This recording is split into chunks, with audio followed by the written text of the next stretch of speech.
नमस्कार दोस्तों, मैं सर्वेश गुप्ता अपने YouTube channel Electrical Tech Solutions में आप सभी का स्वागत करता हूं। दोस्तों, पिछले क्लास में हम लोगों ने सीधे धारावाही चालक से संबंधित कुछ विद्युत क्षेत्र की डायरेक्शन को निकालने के लिए बहुत सारे रूल को स्टडी किए थे। आज हम लोग धारावाही लूप चालक की बात करेंगे कि यदि धारावाही लूप चालक का चुंबकीय क्षेत्र की डायरेक्शन कैसे निकालोगे, या धारावाही लूप चालक का चुंबकीय क्षेत्र में कुछ महत्वपूर्ण पॉइंट क्या क्या होते हैं उसको भी जानने की हम लोग कोशिश करेंगे। तो हमारा टॉपिक क्या होगा? धारावाही लूप चालक का चुंबकीय क्षेत्र।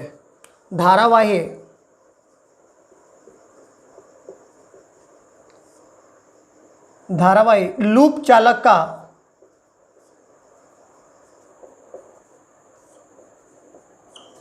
चुंबकीय क्षेत्र।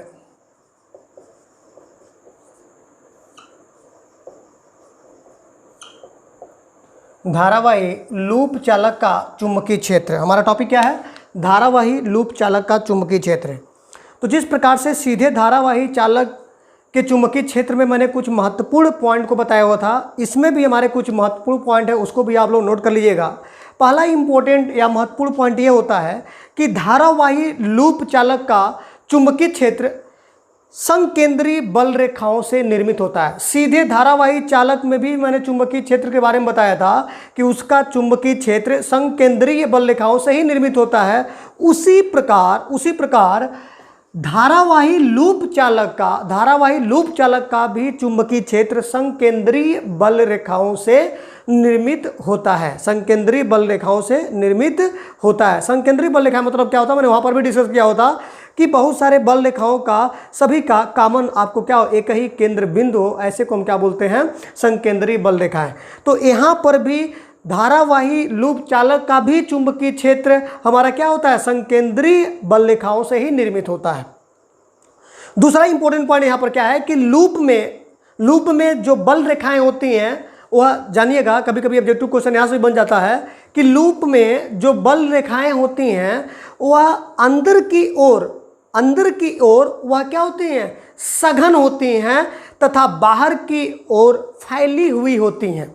मैंने क्या बोला कि लूप में बल रेखाएं अंदर की ओर सघन होती हैं तथा बाहर की ओर वह फैली हुई होती हैं। महत्वपूर्ण पॉइंट कि कोई भी लूप में बल रेखाएं जो होती हैं वह अंदर की ओर क्या होंगी? वह सघन होंगी, और बाहर की ओर क्या होंगी? वह फैली हुई होती हैं। चलिए, तीसरा जो यहाँ पर भी इंपॉर्टेंट पॉइंट क्या है कि इन बल रेखाओं की दिशा हम किससे कैलकुलेट करते हैं? कभी आपका ऑब्जेक्टिव क्वेश्चन अगर बन गया कि धारावाही लूप चालक का चुंबकीय बल रेखाओं की दिशा किसकी सहायता से कैलकुलेट किया जाता है, तो आपका आंसर क्या होगा? इसका भी हम लोग बल रेखाओं की दिशा जो कैलकुलेट करते हैं वह दाएं हाथ के नियम के द्वारा ही ज्ञात की जा सकती है। तो यहाँ पर हम राइट हैंड रूल को इम्प्लीमेंट करेंगे और उसकी सहायता से हम चुंबकीय बल रेखाओं की दिशा को क्या करेंगे? ज्ञात करेंगे।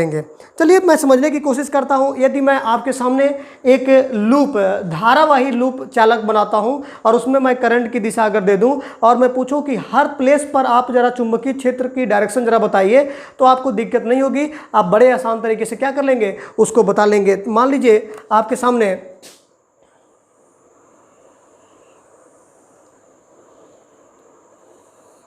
ये धारावाही लूप है, धारावाही लूप चालक है, जिसमें क्या है? करंट इधर से जा रही है, ये करंट की डायरेक्शन है। अब मैं आपसे पूछूं कि जरा इसके करंट तो आपको पता है, करंट की डायरेक्शन पता है, आप जरा चुंबकीय क्षेत्र की डायरेक्शन को जरा कैलकुलेट करिए। तो यहाँ पर देखिए जरा इस साइड राइट हैंड रूल को इंप्लीमेंट करिए। करंट अपवर्ड है तो चुंबकीय बल रेखाएं की दिशा क्या होंगी? जिधर आपकी उंगलियां क्या हो रही हैं? आपकी मुड़ी हुई हैं। तो अगर मैं कहूँ कि यहाँ पर जरा चुंबकीय बल रेखाओं को या चुंबकीय बल रेखाओं की दिशा को जरा बताइए, तो आपको दिक्कत नहीं होनी चाहिए। वह कैसा होगा? अगर अपवर्ड है तो इस प्रकार से हो जाएगा। तो यहाँ पर चुंबकीय बल रेखाएं इस प्रकार से होंगी, चुंबकीय बल रेखाएं इस प्रकार से होंगी, ऐसे यहाँ से जाएंगी और यहाँ से इस प्रकार से निकलेंगी। उसी प्रकार से सिमिलरली अगर मैं इस इंड पे कहूँ तो इस इंड में धारा नीचे की तरफ है, तो यहाँ पर यदि आप चुंबकीय बल रेखाओं की दिशा को ज्ञात करेंगे तो यहाँ पर आपका चुंबकीय बल रेखाएं कैसी होंगी? इस प्रकार से होंगी। इट मीन्स अब यहाँ पर दिशा जस्ट पहले वाले के क्या हो जाएगा? वो हमारा विपरीत हो जाएगा। पहले वाले का क्या हो जाएगा, वो हमारा विपरीत हो जाएगा। तो ये जो है, अब देखो अंदर की तरफ जो चुंबकीय बल रेखाएं होंगी वह इस प्रकार से होंगी, जरा गौर करिएगा। अंदर की तरफ वो हमारा क्या होता है, सघन, डेंस, जिसको बोल सकते हो सघन होता है। तो अंदर की तरफ ये चुंबकीय बल रेखाएं डेंस होंगी और वह इस प्रकार से होंगी। तो इस प्रकार अगर मैं कहूँ कि एक धारावाही लूप चालक का चुंबकीय क्षेत्र आप निकालो तो आप बड़े आसानी से सिंपल तरीके से आप निकाल सकते हो। आप देख रहे हो अंदर की तरफ डेंस है और बाहर की तरफ जो है वो हमारी क्या है, वह फैली हुई है। अंदर की तरफ डेंस और बाहर की तरफ क्या है, वह फैली हुई होती हैं। तो मैंने 3 इंपॉर्टेंट पॉइंट बताया कि धारावाही लूप चालक का चुंबकीय क्षेत्र भी क्या होता है, संकेंद्रीय बल रेखाओं से ही निर्मित होता है। और दूसरा पॉइंट इंपॉर्टेंट क्या होता है, लूप में बल रेखाएं अंदर की ओर क्या होती हैं, सघन होती हैं, तथा बाहर की ओर क्या होती हैं, वो फैली हुई होती हैं। और तीसरा इंपॉर्टेंट पॉइंट हमने क्या बताया कि इन बल रेखाओं की यदि आपको दिशा निकालना हो तो दिशा निकालने के लिए हम राइट हैंड रूल का क्या करते हैं, उपयोग करते हैं। राइट हैंड रूल, दाएं हाथ के नियम की सहायता से इसकी दिशा को हम क्या कर सकते हैं, ज्ञात किया जा सकता है। तो ये तो हमारा क्या है, इंपॉर्टेंट पॉइंट। और ये जो दिशा है वह किसकी है, ये दिशा हमारा धारा की दिशा है। किसकी है, ये हमारा धारा की दिशा है।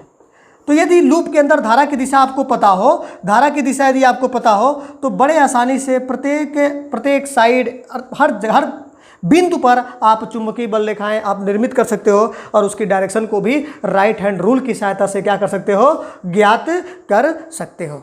तो इसमें कोई दिक्कत होना चाहिए। ये हमारा धारा की दिशा को रिप्रेजेंट कर रहा है। ये हमारा किसको रिप्रेजेंट कर रहा है, वह धारा की दिशा को रिप्रेजेंट कर रहा है। ये बातें समझ में आ रही होंगी। दूसरा इंपॉर्टेंट चीज़ हम लोग जानने की कोशिश करेंगे कि यदि विद्युत धारावाही कोई सोलोनाइड है तो उसका चुंबकीय क्षेत्र कैसा होगा। मैं क्यों जिक्र कर रहा हूँ, क्योंकि विद्युत धारावाही सोलोनाइड का यदि आप चुंबकीय क्षेत्र जरूर उसका बनेगा, लेकिन इंपॉर्टेंट क्या होता है कि यदि उसके मैं ध्रुवता के बारे में नॉलेज लूँ कि कौन सा ध्रुव उत्तरी होगा, कौन सा ध्रुव दक्षिणी होगा, ये हमारे लिए चैलेंज हो जाता है। उस ध्रुवता को कैलकुलेट करने के लिए हम कुछ रूल्स को पढ़ेंगे। उस रूल को इम्प्लीमेंट करने के बाद हम ज्ञात कर पाएंगे कि यदि कोई विद्युत धारावाही सोलोनाइड है और उसका चुंबकीय क्षेत्र हमको पता है तो आप कैसे, यदि आप करंट की डायरेक्शन यदि आपको पता है तो उसके चुंबकीय क्षेत्र की डायरेक्शन को आप निकाल लेंगे और वहाँ से आप बता पाएंगे कि कौन सा हमारा सिरा क्या होगा, नॉर्थ होगा, उत्तरी ध्रुव होगा, या कौन सा सिरा हमारा क्या होगा, साउथ पोल होगा, या साउथ या दक्षिणी ध्रुव होगा। तो नॉर्थ और साउथ को कैलकुलेट करने के लिए आप डिफरेंट नियम का मैं आपको जिक्र कराऊंगा कि जो भी आपको नियम अच्छा लगेगा उसमें से इंप्लीमेंट कर लीजिएगा। उस नियम को इंप्लीमेंट करने के बाद उसकी भी ध्रुवता आप आसानी से निकाल लोगे। क्यों, क्योंकि इसका रोल मशीन सब्जेक्ट में, जब आपको मैं डीसी मशीन पढ़ाऊंगा तो वहाँ पर आप देखेंगे बाइंडिंग में, जब हम बाइंडिंग करते हैं पोल पर तो वहाँ पर पोल में बाइंडिंग करने के बाद उस बाइंडिंग में हम करंट को फ्लो कराते हैं। क्योंकि वह जो हमारा जो पोल जो होता है वो परमानेंट पोल नहीं होता है। बड़े मशीनों में हम परमानेंट पोल का प्रयोग नहीं करते हैं। तब वहाँ पर क्या है कि उसकी ध्रुवता हम इसी रूल का प्रयोग करके ही उस बाइंडिंग में करंट की दिशा को इम्प्लीमेंट करके करंट की दिशा हमको प्राप्त रहता है, वहाँ पर ज्ञात रहता है। उसको यूज करके हम वहाँ पर फिर इस नियम का प्रयोग करके वहाँ पर नॉर्थ और साउथ निकालने की कोशिश करते हैं। तो बड़ा महत्वपूर्ण इवरी टॉपिक ऑफ मैग्नेटिज्म का प्रत्येक टॉपिक आपका मशीन में बहुत बड़ा रोल प्ले करने वाला है। इसी वजह से मैं सभी स्टूडेंट से रिक्वेस्ट कर रहा हूँ कि आप अधिक से अधिक समय इस पर फोकस करिए, इस कंसेप्ट को पूरी डिटेल पूरे अच्छे से समझने की कोशिश करिए। क्योंकि ये छोटे छोटे कंसेप्ट यदि आप समझ जाओगे तो मशीन समझने में आपको कहीं पर भी कोई दिक्कत नहीं होगा। यह जब आप मैं आपको पढ़ाऊंगा मशीन, ये बात का रियलाइज आप खुद करोगे। चलिए तो अब देखते हैं कि यदि आपका विद्युत धारावाही सोलोनाइड है तो उसका चुंबकीय क्षेत्र कैसा होता है, कैसे बनाते हैं, तो उसको भी सीख लेते हैं। फिर उसकी ध्रुवता को निकालने की कोशिश करेंगे कि उसकी ध्रुवता को कैसे ज्ञात करेंगे। उसमें हम डिफरेंट आपको रूल मैं बताऊंगा, नियम बताऊंगा, उसमें से इंप्लीमेंट करिएगा। आप भी हमारी तरह बहुत सिंपल तरीके से उसकी ध्रुवता को ज्ञात कर लेंगे। तो अगला हमारा टॉपिक क्या है, विद्युत धारावाही सोलोनाइड का चुंबकीय क्षेत्र। विद्युत धारावाही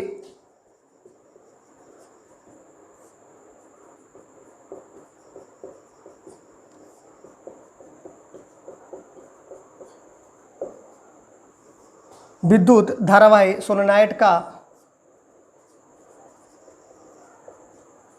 चुंबकीय क्षेत्र। विद्युत धारावाही सोलोनाइड का चुंबकीय क्षेत्र।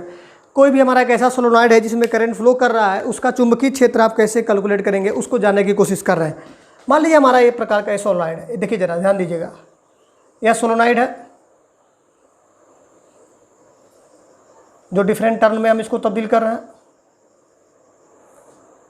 ये सोलोनाइड है। और इसमें हमारा एक विद्युत धारा प्रवाह कर रही है इधर से और इधर से निकल रही है। अब ये विद्युत धारा आपको ज्ञात है और आपसे पूछा जा रहा है कि जरा इसकी चुंबकीय बल रेखाओं को जरा बताइए, इसका चुंबकीय क्षेत्र को जरा रिप्रेजेंट करिए, कैसा होगा।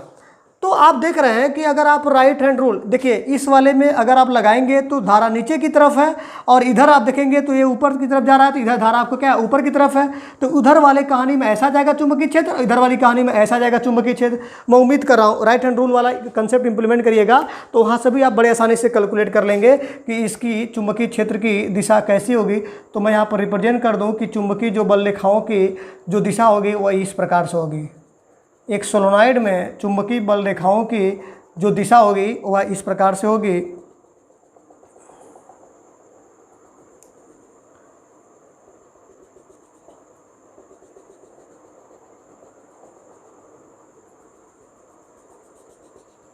अब देखो, जो इधर है वो अंदर की तरफ है, जो इस साइड है, इस साइड की मैं बात कर रहा हूँ, जो इधर है वो अंदर की तरफ है। तो इसकी दिशा आप क्या को चुंबकीय राइट हैंड रूल इंप्लीमेंट करोगे तो अंगूठा धारा की दिशा में रखोगे तो चुंबकीय क्षेत्र की दिशा ऐसा होगा, इट मीन्स इस प्रकार से होगा। अब ये जो साइड है, इधर वाला जो आपको मैंने सर्कुलर बनाया हुआ है वो इसका ही सिरा है, ये वाला जो ऊपर की तरफ जा रहा है। जब ये ऊपर की तरफ जाओगे तो करंट अपवर्ड हो जाएगा, करंट अपवर्ड हो जाएगा तो यहाँ पर चुंबकीय क्षेत्र इस प्रकार से हो जाएगा। तो यहाँ पर जस्ट ऐसा आपका चुंबकीय क्षेत्र दिखेगा। मैं उम्मीद कर रहा हूँ समझ में आ रहा होगा। अब यहाँ पर देखा जाए तो बाकी बाहर की तरफ इधर भी आपको फैला हुआ चुंबकीय क्षेत्र मिलेगा। सिमिलरली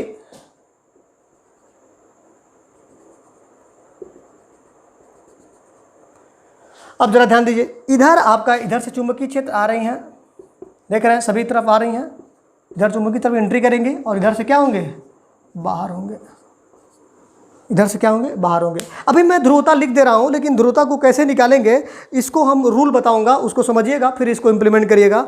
इस साइड आपका क्या है, नॉर्थ है और इस साइड आपका क्या है, साउथ है। ये कैसे आया, इसी को हम लोग समझने के लिए कुछ रूल पढ़ेंगे। उस रूल को कोई भी एक रूल इंप्लीमेंट कर लीजिएगा। मैं उम्मीद कर रहा हूँ आपको ये बातें समझ में आ जाएंगी, कैसे आप सोलोनाइड में ध्रुवता कैलकुलेट करेंगे। चलिए, ये तो था हमारा कि कोई भी विद्युत धारावाही सोलोनाइड है तो उसका चुंबकीय क्षेत्र किस प्रकार से स्थापित होता है। तो उसका चुंबकीय क्षेत्र क्या होगा, इस प्रकार से स्थापित होता है। किसी भी विद्युत धारावाही सोलोनाइड का चुंबकीय क्षेत्र क्या है, इस प्रकार से हमने इसको क्या किया, स्थापित किया हुआ है। ये आपका क्या है, नॉर्थ, क्योंकि नॉर्थ सिरे से चुंबक में आपने देखा होगा नॉर्थ सिरे से चुंबकीय बल रेखाएं निकलती हैं और साउथ में आके एंट्री करती हैं। तो इस हिसाब से चलो ठीक है, यहाँ पर ये नॉर्थ है, साउथ है। लेकिन कैसे हम इसको निकालेंगे, इसकी ध्रुवता कैसे हम ज्ञात करेंगे, उस ध्रुवता को ज्ञात करने के लिए हम दो नियम पढ़ेंगे। एक नियम हमारा क्या होता है, हेलिक्स का नियम, और दूसरा हमारा क्या होता है, इंड रूल, जिसको बोलते हैं सिरे का नियम।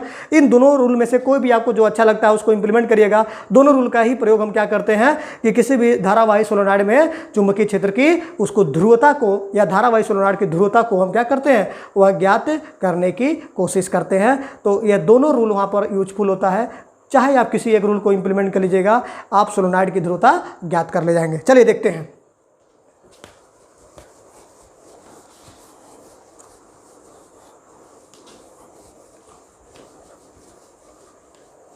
जरा ध्यान दीजिएगा भैया, यहाँ पर मैं पहला जो रूल बात कर रहा हूँ, हमारा टॉपिक क्या है उसको गौर करिएगा। सोलोनाइड की ध्रुवता ज्ञात करने के नियम। सोलोनाइड के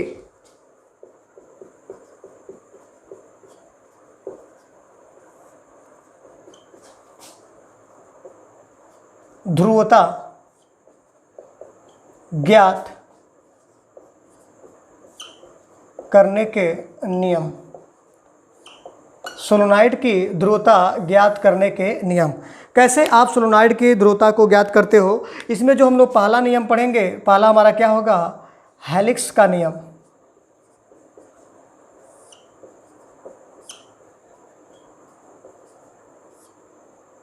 पहला हम लोग क्या पढ़ेंगे, हेलिक्स का नियम।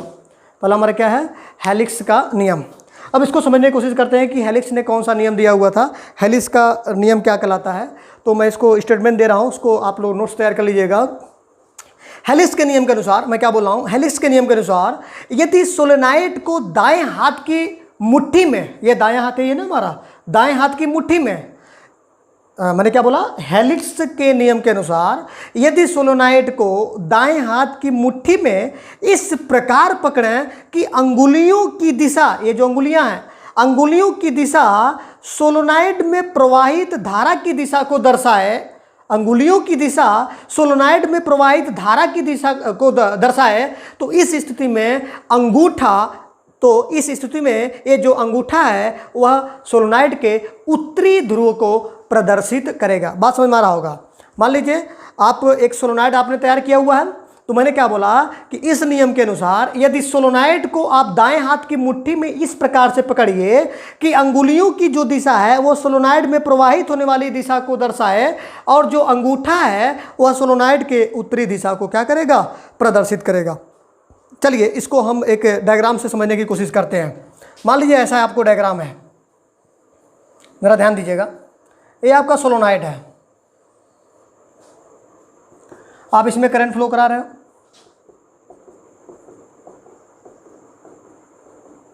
ये ऊपर ये वाली जो है जहां पर मैंने एरो लगाया ऊपरी लेयर है, ऊपरी लेयर है, ये नीचे लेयर है, ये ऊपरी लेयर है, ये नीचे की लेयर है। अब जरा ध्यान दीजिएगा, अब ये सोलोनाइड है, आपको क्या ये नियम कर रहा है कि सोलोनाइड को दाएं हाथ की मुट्ठी में आपको पकड़ना है। अब दाएं हाथ की, ये ऊपरी लेयर है ना, अगर ये निचली लेयर होता तब इसको ऐसे पकड़ते, ये ऊपरी लेयर है तो आप ऐसे इसको पकड़ोगे, क्योंकि ये ऊपर है, ये वाला लाइन ऊपर है, ये वाला लाइन नीचे है, तो आप इसको इस प्रकार से पकड़ोगे। बोलो भाई, अब आप इसको इस प्रकार से अगर आप पकड़ रहे हो, इस प्रकार से आप देखिएगा जरा, अगर मैं इसको एक बना रहा हूँ पिक्चर, जरा समझिएगा, इसको मैं बनाने की कोशिश कर रहा हूँ, थोड़ा सा आर्ट का दिक्कत है, बाकी आप समझदार हो, समझ रहे होंगे कि मैं क्या बताने की कोशिश कर रहा हूँ। जो बताने की कोशिश कर रहा हूँ उस पर आप फोकस रहिएगा।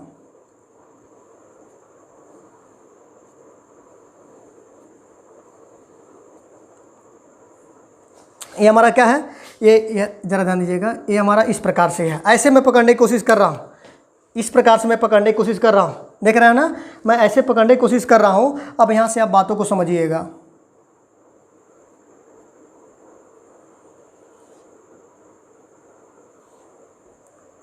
अब इसको आप इस प्रकार से पकड़ो, अब इसको आप इस प्रकार से पकड़ रहे हैं। अब देखिए, क्योंकि ये ऊपरी लेयर है, ऊपरी लेयर में धारा इस प्रकार से आ रही है, तो मैंने ऊपरी लेयर की तरफ इसको मुट्ठी में इसको पकड़ लिया है। अब ये जो मुड़ी हुई अंगुलियां हैं, जरा ध्यान दीजिएगा, ये जो मुड़ी हुई अंगुलियां हैं, ये मुड़ी हुई अंगुलियां जो मुट्ठी में मैंने पकड़ा हुआ है वो धारा की दिशा है, बिल्कुल धारा की दिशा, क्योंकि ये ऊपरी लेयर में ही धारा प्रवाह कर रही है। तो अंगूठा जिधर आपका जाएगा वह अंगूठा आपको किसको रिप्रेजेंट करेगा, यही अंगूठा आपको जो है वह उत्तरी ध्रुव को रिप्रेजेंट करेगा। इट मीन्स अगर मैं कहूँ कि यह धारा की दिशा है, यह धारा की दिशा है, यह धारा की दिशा है, तो इस सोलोनाइड का जरा उत्तरी और दक्षिणी ध्रुव बताइए।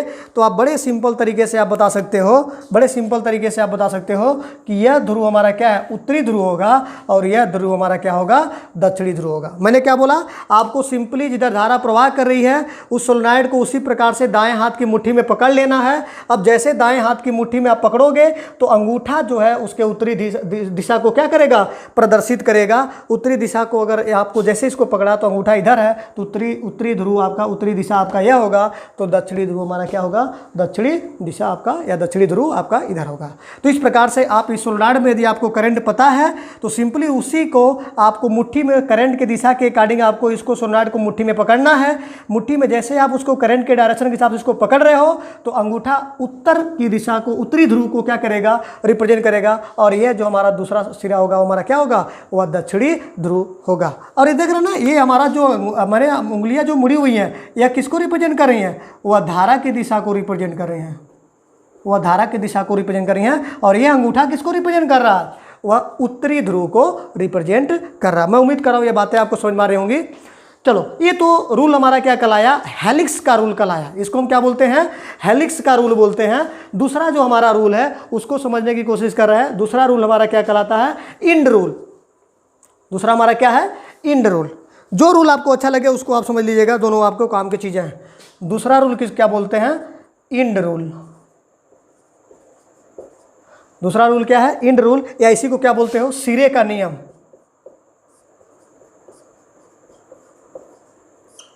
सिरे का नियम दूसरा हमारा क्या है, इंड रूल, या इसी को हम क्या बोल रहे हैं, सिरे का नियम।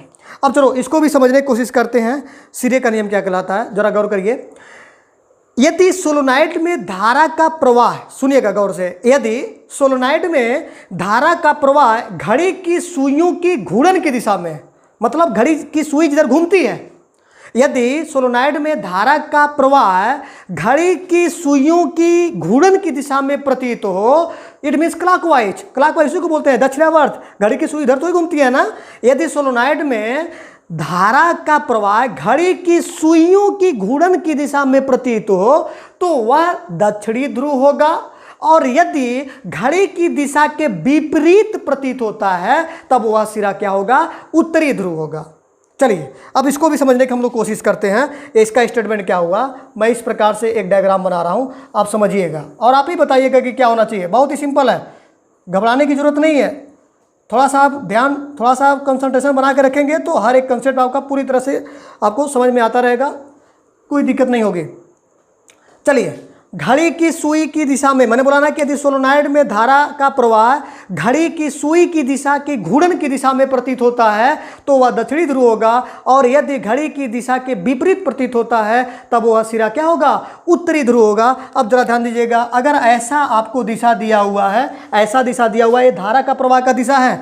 अब ये धारा का प्रवाह का दिशा है, अब मैं कहूँ कि आप कैसे इसको कैलकुलेट करोगे। अब घड़ी की दिशा की सुई की घूर्णन की दिशा में है कि नहीं है, 100% क्लॉकवाइज है, इट मीन्स ये कैसा होना चाहिए, साउथ होना चाहिए। तो देखिए आपको अगर इस प्रकार से मैं इसको रिप्रेजेंट करूं तो यह यस को रिप्रेजेंट कर रहा है और ये हमारा क्या होगा, साउथ होगा, ये हमारा क्या होगा, साउथ होगा। अच्छा, दूसरा जरा देखते हैं यहाँ पर जरा देखिएगा, अगर घड़ी की घूर्णन की विपरीत दिशा में, विपरीत दिशा मतलब क्या हो गया, अब इधर एंटी क्लॉकवाइज, इधर क्लॉकवाइज था, अब इधर हमारा क्या हो गया, एंटी क्लॉकवाइज। अब मैं कहूँ कि अब ये कौन सा सिरा होगा या कौन सा ध्रुव होगा, तो ये हमारा देखिए यहाँ पर कौन सा ध्रुव होगा, इसको इस प्रकार से आप बना सकते हो।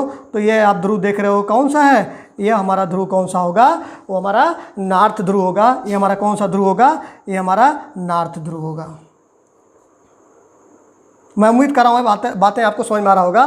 तो आपने क्या स्टेटमेंट दिया कि यदि सोलोनाइड में विद्युत धारा प्रवाह की दिशा घड़ी की सुइयों की घूर्णन की दिशा में प्रतीत होता है तब वह आपका दक्षिणी ध्रुव होगा, और यदि घड़ी की दिशा के विपरीत प्रतीत होता है तब वह हमारा कौन सा सिरा होगा, वो हमारा नॉर्थ ध्रुव होगा, नॉर्थ आपका पोल होगा, या उसको हम क्या बोलेंगे, उत्तरी ध्रुव हमारा वह होगा। तो ये दो नियम मैंने आपको सिखाया, एक हमारा इंड रूल जिसको बोलते हैं सिरे का नियम, और एक हमारा क्या है, हेलिक्स रूल, हेलिक्स का नियम। तो दोनों में से कोई भी जो नियम आपको सुटेबल लगे, अच्छा लगता है, उस नियम को वहाँ पर इंप्लीमेंट कर दीजिएगा। तो किसी भी विद्युत धारावाही सोलोनाइड का आप चुंबकीय क्षेत्र आप उसको जो आपको ड्रा किए हो उसको चुंबकीय क्षेत्र जो आपने उसको ड्रा करना सीखा है, तो उसके सोलोनाइड की ध्रुवता को भी आप बहुत अच्छे से क्या कर सकते हो, ज्ञात कर सकते हो। तो सोलोनाइड की ध्रुवता को ज्ञात करने के लिए हेलिक्स का नियम या सिरे का नियम, किसी एक नियम को वहां पर इंप्लीमेंट करिएगा बड़े सिंपल तरीके से। उसकी सोलोनाइड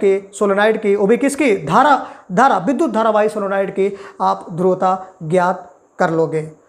तो नेक्स्ट लेक्चर में हम लोग, ये तो हमारे कुछ रूल थे, नेक्स्ट लेक्चर में हम डिफरेंट मैग्नेटिज्म पे लॉ को पढ़ाएंगे, कौन कौन से लॉ होते हैं। तब तक के लिए धन्यवाद।